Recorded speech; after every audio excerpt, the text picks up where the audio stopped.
Welcome to my channel. My name is Sami, and here's my March wrap-up. Let's go. Okay, so March has been a crazy month for me, and so I'm a little late on my March wrap-up video. Sorry, but late is better than nothing, right? Okay, so yeah, I'm going to be talking about the books I read in the month of March, and also at the end, I think I'm going to show my recent crocheted projects in case you're interested in that. And yeah, let's get started. Okay, so I read 3 books in the month of March, 2 fantasies and 1 mystery. Okay, so the first book I read in March is Assistant to the Villain by Hannah Nicole Mar. I hope I said that right. Oh my gosh, I read this book because I saw Sarah Crowley here on YouTube read it and really enjoyed it. It seemed very lighthearted, funny fantasy, and I had not read one of those. Every fantasy I've read so far is kind of high stakes and kind of stresses me out a little bit. Um, so I was very curious about a funny, lighthearted one, and I went into this book expecting to enjoy it, but like I thought maybe 3 stars. I, you know, I tell you, I fell in love with this book so hard. I can already tell you this book is my top book of 2025. I'm obsessed. I want to continue the series. I want to read all the books that are out right now, but I can't. I can't. I have to pace it out. But I absolutely fell in love with Evie. I feel like I connected with her and I saw so much of myself in her. And Tristan, obsessed. Literally obsessed. I want to work at Massacre Manor. I'm literally obsessed. I can't. I'm literally speechless. I love this book so much. I can't form words of how much I love it and how much I highly recommend you try it out. If you have not read any fantasy, or if you are looking for a little funny, lighthearted, cozy fantasy that doesn't take itself too seriously, I highly recommend this. It was just so much fun, and I love it because I do feel like sometimes fantasies do take themselves a little too seriously, that it's like, oh my gosh, like, this is a lot, you know? But yeah, also after reading this book, I literally wanted to go out and buy so many lace-up corsets and dress like Evie because and also, no spoilers, but biggest plot twist at the end of this first book, did not see coming. It got me so good. I was like shook. It's part like cozy fantasy, but with a bunch of humor, plus a little side mystery. There's like a traitor amongst them, and they're trying to figure out who is the traitor. And I love those kind of books because you're like, who can I trust, you know? And uh, I fell in love with every single side character, main character, everyone. I'm so excited to continue this series. I'm gonna have to really try to pace myself because these characters already have a special place in my heart. Absolutely obsessed in love. Highly, highly recommend. Obviously, 5 stars for me. Very easy 5 stars for me. I did not want the book to end. I'm obsessed. Hey Hannah, if you, I think there's a newest book of the series coming out soon. Send me an arc. Thanks. Okay, next book. So after I read Assisted to the Villain, I really got into a fantasy kick, but I don't really own any fantasy, so I couldn't read quick enough. So I actually had put a fantasy book on hold at my library and was waiting for it to come in. So I thought I'll just go on Libby and pick a short little mystery to read while I'm waiting for that book to come in. So I chose, I'm not sure if I'm going to say this correctly, The Typhoid Code? Hope I said that right. By Janice Hillette. I read The Peel by her last year and I really enjoyed it. It was very interesting. I highly recommend that one because it's filled with just emails, text messages, documents, no real like chapters. It was very interesting to read and try to solve a mystery that way. So I thought, oh, I'll try another one of her books because I wasn't sure if all her books were like that or something different. and I learned in this one that they are different. So this one takes place with a group of kids who were in a tutoring class together, and their teacher goes missing, and there's a huge okay, you know what? I'm not even gonna try to explain it. This book I did not enjoy. I'm gonna just say that right now. It consists of audio files, but you read them. So what it is like this guy recorded on his phone these messages, and you're reading the transcripts of them, but sometimes the transcript messes up, and so some of the words aren't correct. So it's some parts are grammatically incorrect, and that really confused and irritated me because it was hard to what's going on, because I'm trying to decipher it. And yeah, I didn't really enjoy the mystery, because you think, oh, it's just as simple, he's trying to solve this century-long mystery and find this treasure or something. And so that part is cool, but then they took so many side turns and found out some people weren't even real people. And then you think someone's dead and they're not dead, and I got so confused, and I could not wait till the book was done. It just wasn't my favorite of hers.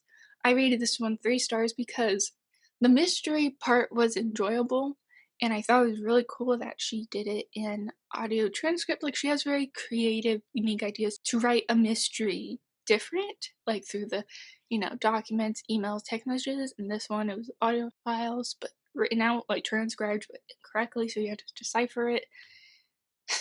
I just personally thought it was too much work for me. I'm lazy, and I just want to, I want simple, what happened in the crime, them solve it. That's just how I like my mysteries. So I would say I personally would not recommend this one just because it was so confusing. I would recommend the Appeal more than this one. But if you love deciphering and you want a different layout for a mystery, I would recommend it to you. But otherwise, I would say pass on this one. I'm still curious to check out more of Janice Hillet's books because she is coming out with a bunch. Because I really did love the Appeal, and I love that she thinks of creative ways to lay out a mystery to be solved. Very fun and different little change up, but this one fell a little short for me. They can't all be winners. So next, so the last book I read in the month of March is a fantasy I put on hold. Finally came in, I got to read it, is Powerless by Lauren Roberts. I've always had this book on my radar because of how hyped it got on Book Talk. So I finally was like, I'm ready. It's time. Let's read Powerless, because everybody raves about this series, and I was really in a fancy kick from Assistant to the Villain, so I was like, yes, give it to me. I am very conflicted. Shockingly. Did not expect it. Honestly, did not live up to the hype to me. Personally. I did enjoy it. Don't yell at me. I did really enjoy it. I love Peyton. I love Kaye. I need them to be together. They were so cute. I love the little moments they had in some of the trials. Were very sweet, and I was like, oh, I ship them. Absolutely. But what kind of rubbed me the wrong way, or kind of got a little annoying, is every so often I would read something and then I'd be like, that sounds a lot like Hunger Games. That was in Hunger Games. Oh, she has a bow and arrow. Katniss. It was just too many little things that, added up, and I was like, okay, this can't just be a coincidence. It's sounding very similar. Maybe I just haven't read a lot of fantasy books, so maybe this is just, the norm in fantasy books, that they kind of all start kind of sounding similar. Let me know. Comment down below if that's how you feel. how it is, let me know. But I kind of kept getting a little turned off from the book when I was like, okay, there's a lot of similarities to Hunger Games, which one half of me is like, oh, I love Hunger Games. It was a very big part of my life, and I love those books and those characters. So part of me was happy and was like, oh, I love that in Hunger Games. I of course gonna love it in this book. But then the other half of me got like, I feel like I already read this book before. You know, like couldn't she have chose a different weapon than a bow and arrow? I'm just saying. It didn't hit how I thought it was going to. I did really enjoy it. Comment down below if you've caught some of the similarities to Hunger Games 2, or if I'm just Hunger Games obsessed. Which, hey, I do have to say, disclaimer, I am a beginner into fantasy, so I haven't read as much as some people. So maybe I just have Hunger Games in my head as my only, I don't know what the word is, my only context. So maybe I'm just comparing because of my experience reading that book. I'm not sure. But I'm not saying like Lauren copied Hunger Games. It's just, oh, there's a bunch of similarities. Maybe fantasies, trials, like you can only do so much with trials that they're gonna start sounding similar. I don't know. And for me in it, I think I learned I don't think I like high stakes trials. Like I've been through Hunger Games, that was enough for me. That gave me a lot of heartache and stress. So I don't think those the kind of fantasies I like. I think I like the more magical, cozy. Maybe there's a bad person they have to fight and stop, but more not as high stakes as a trial. I don't know. I felt very stressed out during reading this book, and I was like, well, there's more books, so I think most of them are going to survive. And then yeah, the plot twist ending of this book had me bawling my eyes out. So I do always say if a book makes me cry, makes me have real life emotions, is a 4 or 5 star for me. So I rated this one 4 stars. I really did enjoy it and I am going to continue the series, but I did find I felt like it was a bit dragged out too, prolonged. I was kind of like, can we come on? And I did feel very stressed out. I wanted to be, it's ratings for escapism. I want to relax and escape the world, and this kind of just made me more stressed out. And also, I hate Kit. I don't know if that's a unpopular opinion or universal. I'm not sure, but I did not like him at all. They're like, sometimes when she's like, "Oh, he's so sweet. He's not like his dad." I'm like, I didn't trust him. Yeah. So please don't hate me for not loving Powerless. I'm sorry. Overall, I would recommend Powerless to those who do like the high stakes trials kind of fantasy. It was very well written, and also really loved the bantering of Peyton and Kaye. It was incredible. And also, I love the balls. I love when they describe the dresses. I'm very excited to read. I think the novella is powerful. I'm very excited to read that I'm pretty sure it follows Adina. And so I think it's maybe more focusing because she sews. And I love sewing. So I'm very excited to read that. Okay, so that's all the books I read in the month of March. So let's do crochet haul time. So I actually crocheted this for my sister for Christmas. I did not finish it in time for Christmas. So I'm still learning that crochet takes a long time, especially if you're doing a big project. And so still not completely done, but mostly. So I made this for my sister. This is my first try at pixel crocheting, tapestry crocheting. I have all the pieces in the back. So this is Homer from The Simpsons in the bush. I'm assuming everyone has seen that gif. This took a long time, and I just gave it to her like this and said I can make it into like a hanging tapestry or a pillow, and she has decided on a pillow, but I don't know how. So I was gonna ask any fellow crocheters out there, how do I make it into a pillow? Because I don't really want to crochet a whole nother piece and like connect it because it's big. So I kind of was thinking if I could use fabric for the back and stuff. It was stuffing to make a pillow, but how do I connect this to the fabric? Let me know. But yeah, I'm really proud of it. I do still need to block it, but still learning how to do that.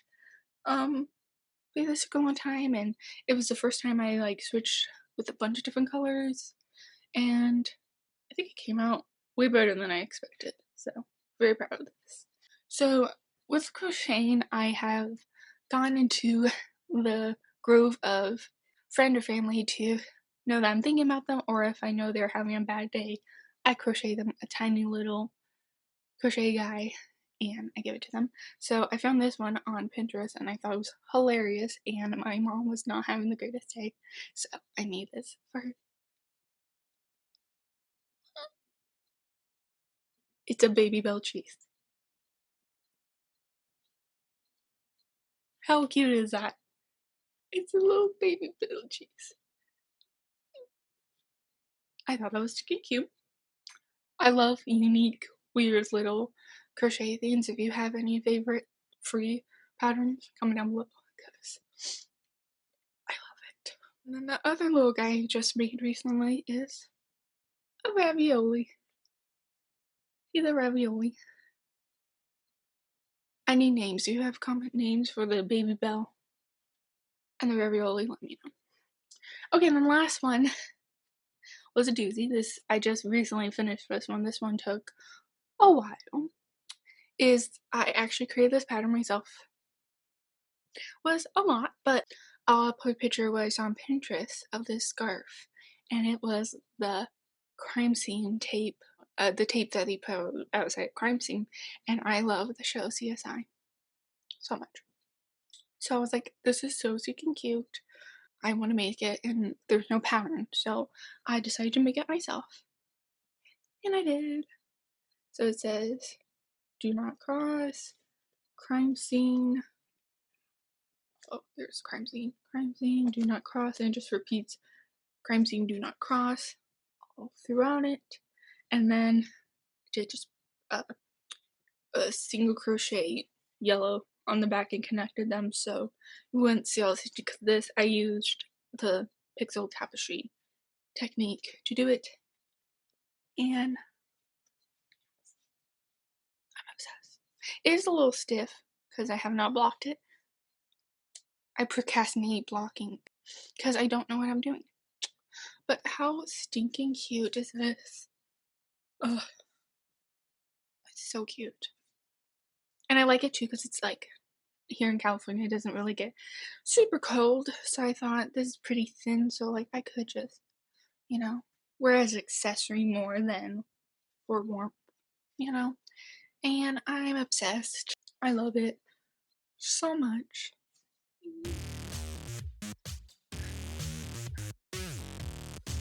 Okay, that's it. Also too, I love rolling it up like it's tape.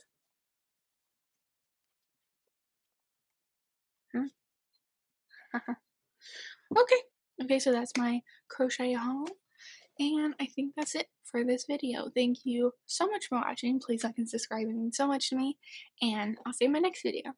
Bye! Do you see my charcoal lip?